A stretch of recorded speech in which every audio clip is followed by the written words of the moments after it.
का कइलो से हम नया क्लिनिक खोले बनी, लेकिन एगो बात बा, अभी तक ले बहनी ना भई ना कोनो मरीज आई।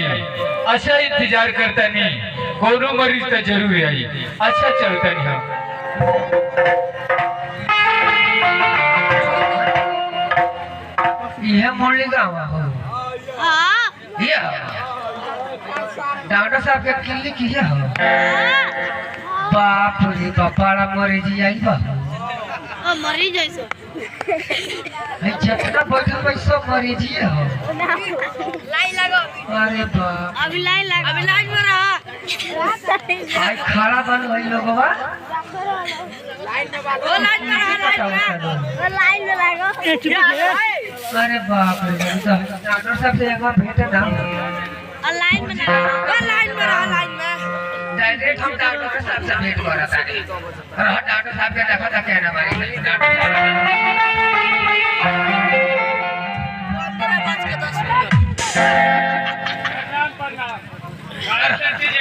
कहा बात बजे के तेजी डॉक्टर साहब हाँ बोलो। देखिए ना देखो हमरा बड़ा भारी बीमारी पागल आ गई बा। बीमारी पकड़ा गई बा तो हम बीमारी के इलाज करे खातिर बैठल बानी। डॉक्टर साहब हाँ बोलो।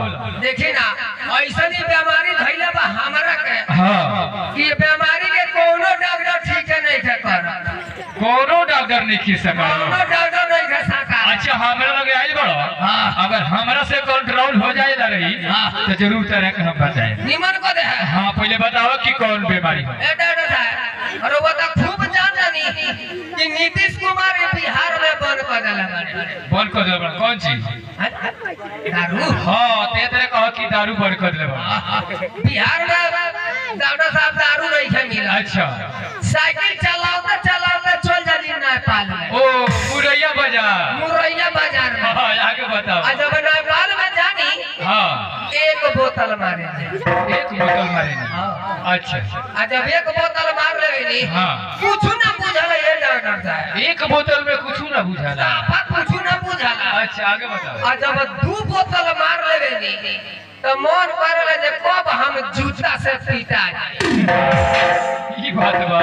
एकरा के छोड़ावे ला कोनो दवा बा? हाँ एकरे को छोड़ावे ला हमर लगे दवाई बा। दवा रखले बनी? हाँ तो तनी दे ना नी डॉक्टर साहब। ठीक बा हम तरह के दवा दे देते हैं। दे दी। लेकिन एगो बात बताओ, सुई को वो लेला बड़ा की ना? ना डॉक्टर साहब हमरा कोनो नहीं खा ले ले ते देखो दो किस्म के सुई बा।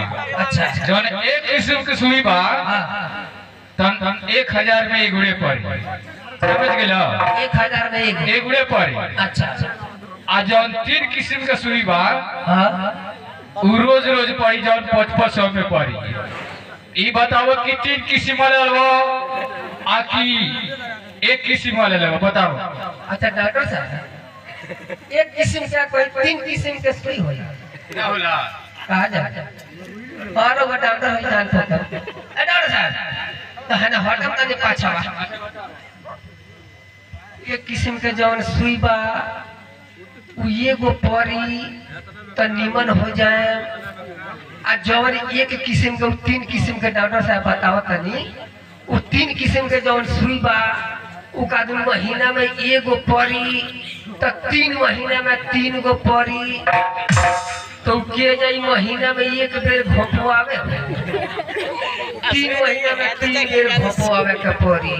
आ जौन 1000 वाला बाटे तो एक बेर तो घोपो आवे 1000 वाला ले ले तानी। डॉक्टर साहब हमरा के 1000 वाला दिया जाओ। का 1000 वाला ले हां 1000 एगो काम कर, हई ब्रिज देखत रहो। हां और ब्रिज पर तू सूत, तब तक हम अंदर से दवाई बोझ के लिए आवत नहीं और सट दे दे तब फट दे ठीक हो जाई। बड़ा चालू भइल बड़ा बड़ा चालू बड़ा अगर हम ब्रिज पर सूत में तू बकर हमरा के सुई दी। हमरा सुन ए सुना ना जब मैं सोचा तारा नु ओ मैं कहीं नानू ना लायक। अरे हम डॉक्टर है, हमरा को वही में का पूछता रहो। हम सुतम त तू सुई दबो। देखो हम सूते कैसे कहत रही हो कि ब्रिज पर सूत जाइबो तो तहर हम पाइट खोल दे पाइट खोल के आ मांस टो के मांस पर दे ई बताओ कि कड़ा सोई बा हड्डी पे पड़ जाई तो तारा दिकदारी होई कि ना होई? अच्छा कुल्हा में देवे को? हाँ कुल्हा में देवे के बा। तो सूती? हाँ हाँ सूत हाँ हाँ सूत अपने डाउन साहब दे दी दे दी डाउन साहब दे दी डाउन साहब दे दी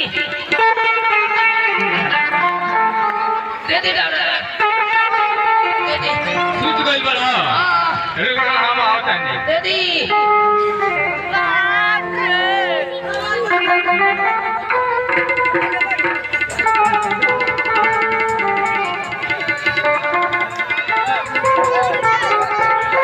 हाँ हेलो।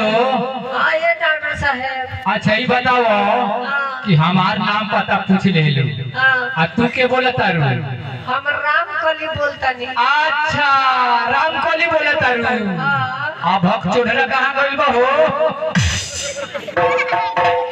ये हमरा के पास में के मोहके बुझाता कारण हम भक्त चोनारा है। अच्छा अच्छा डॉक्टर रहू ए डॉक्टर साहब। हाँ हाँ बोला। वो तो भक्त चोनारा चल गई गोरखपुर रिक्शा चलावे। गोरखपुर चल गई? हाँ बहुत बढ़िया भइला खजल साफ चपाटवा माटी के लोला बा। हाँ ये डॉक्टर साहब। सुना ना आज तू कहाँ बाड़ू घर है? हम तो घर ही बानी ये डॉक्टर साहब। अब मियाज पहले बताओ कि कहाँ कैसन बा? मियाज पूछा था। ये डॉक्टर साहब। हाँ हम तो जब से रउआ के देखले बानी नु हाँ मन करता हम खूब रउआ के खाली देखते रही। अच्छा सुनो ना आज जब से तारा का देखले बाले ना हमरा रात के नींद लगता ना दिन के चैन पड़ता। तो तनी आई ना हमरा घर है। गयाई? हाँ अच्छा ठीक बा भक्त चोनरा नहीं खे तो हम आते बाड़ी। आइए डॉक्टर साहब। हाँ बढ़िया से तनी झाड़ झूड़ के तैयारी रही हो। तनी झाड़ झूड़ के तैयारी रही है। अच्छा डॉक्टर हो आवत आवा ए डॉक्टर साहब। एकदम हम तेजी में रहल है तू तैयारी रहो ना। आई हम एकदम तैयारी में बानी। हाँ तैयारी से ना तनी कुछ मुछ मंगा दिया चटक ए टटक। डॉक्टर साहब आए हमरा खातिर खुशी का चुस्ता मंगा के। ठीक है भाई अपना रहा चले आवत आइए डॉक्टर साहब। आवा आवा सरौ आवा तू आवा।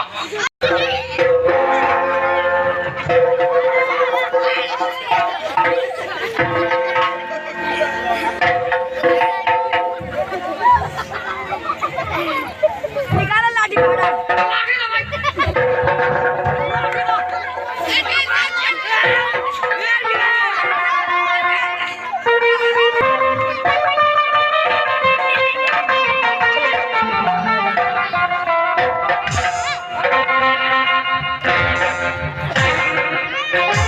ये बताओ कि हमरा के बाय मार कर हां मोरे निकला का लगल रे बाप आई बाप भाई अते कौन बाप ही रे सारा बा डॉक्टर झोरा छाप डॉक्टर सारा घर बिगाड़े वाला डॉक्टर ते बाप ही रे।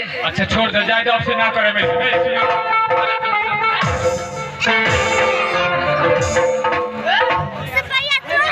तोरा कौन बीमारी भइल रे? तोरा बीमारी भइल तो तोहार इलाज करता है डॉक्टर साहब।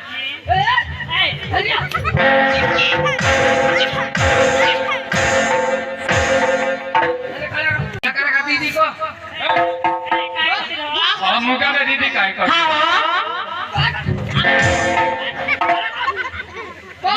मुका के मन हम दीदी का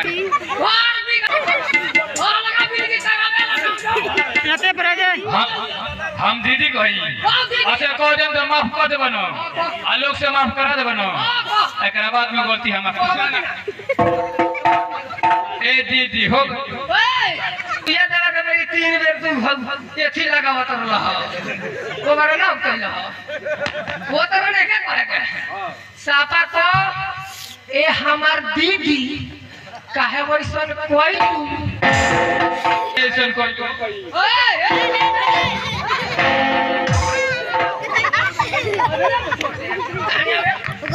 तेरे इतने बरो ए हमार भैया आ तू कहे वैसन कोई न ए हमर भैया तू ऐसे काहे कइला भैया कह करी ओकरा का भैया को ए भैया ऐसा तो काहे कइला हो जब ओकरा का दीदी कह करी त हमरा का पहुना को हमरा का पहुना अच्छा तारा का पहुना करे तो माफ कर देबे ना ए पहुना हो गई